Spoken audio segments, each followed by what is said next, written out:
সাওম বা সিয়াম সাধনার অর্থ হচ্ছে সংযত থাকা। কিন্তু আমরা পুরো রোজার মাস জুড়ে আদৌ কি সংযত থাকি?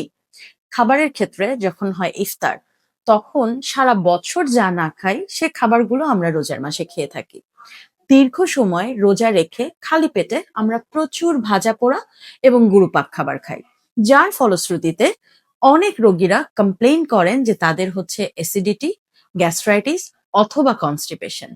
এই যে সমস্যাগুলো, যেগুলো আমাদের হজমজনিত সমস্যা, এই সমস্যার মূল কারণ অতিরিক্ত মশলাদার এবং ভাজা পোড়া খাবার।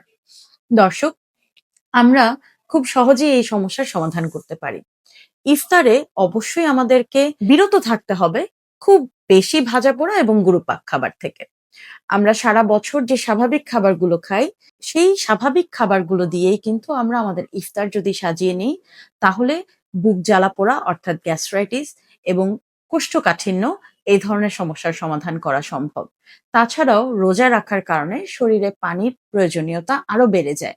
ডিহাইড্রেশন দূর করার জন্য পানীয় জাতীয় খাবার আমরা অন্তর্ভুক্ত করব। হতে পারে সেটা ফলের রস, হতে পারে টক দইয়ের শরবত, এমনকি এমন কিছু ফল যে ফল আপনার শরীরে পানি ধরে রাখতে পারে, যেমন তরমুজ, কলা, খেজুর, আপেল ইত্যাদি। কনস্টিপেশন কমিয়ে আনতে পারে বাদাম, বিচি, চিয়া সিড এই ধরনের খাবার। আমি আশা করব এই রোজায় আপনারা সবাই এই ধরনের খাবার অন্তর্ভুক্ত করে বুক জ্বালাপোড়া ও কোষ্ঠকাঠিন্য জাতীয় রোগ থেকে নিজেকে দূরে রাখবেন। ধন্যবাদ।